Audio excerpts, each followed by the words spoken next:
बीडच्या अंबाजोगाईमध्ये अल्पवयीन तरुणाला मारहाण करणाऱ्या आरोपीचे खासदार बजरंग सोनवणे सोबतचे फोटो व्हायरल झालेले आहेत। बीडच्या अंबाजोगाई तालुक्यातील दस्तगीरवाडी येथील एका मुलाला रिंगण करून अमानुष मारहाण करतानाचा व्हिडिओ व्हायरल झाला होता आणि या प्रकरणातील आरोपी माऊली माने यांचे खासदार बजरंग सोनवणे यांच्या सोबतचे फोटो आता व्हायरल झालेले आहेत।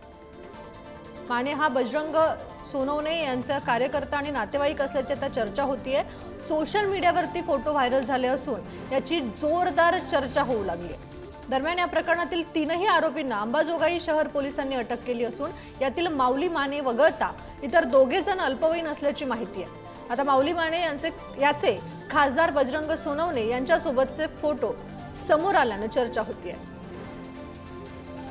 प्रतिनिधी उदय नागरगोजे आपल्या सोबत आहेत।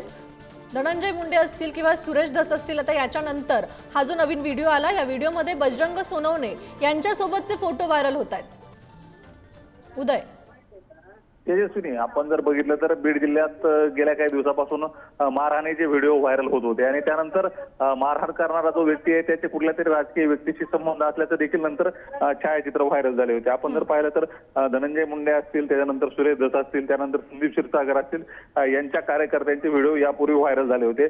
त्यामध्ये आता खासदार बजरंग सोनवणे यांच्या निकटवर्ती याची भर पडली असंच म्हणावं लागेल, कारण 2 दिवसापूर्वी जो व्हिडिओ व्हायरल झाला होता दस्तगीरवाडी येथील एका युवकाला तिघांनी मारहाण केली होती। यामध्ये जो आरोपी आहे माऊली माने त्याच्यासोबतचे छायाचित्र आता बजरंग सोनवणे यांचे व्हायरल झाले आणि तो त्यांचा निकटवर्तीय असल्याचं देखील बोललं जाते। आता या संदर्भात बजरंग सोनवणे यांच्याकडून स्पष्टीकरण येईलच, परंतु तुर्तास तरी सोशल मीडियावर हे फोटो व्हायरल झाल्याने आता याची जोरदार चर्चा होऊ लागली आहे। तेजस्विनी, नक्कीच उदय, तर अशा प्रकारे आता बजरंग सोनवणे यांचे सुद्धा फोटो व्हायरल होताना बीडमध्ये दिसत आहेत। धन्यवाद तुम्ही दिलेल्या या अधिकच्या माहितीसाठी।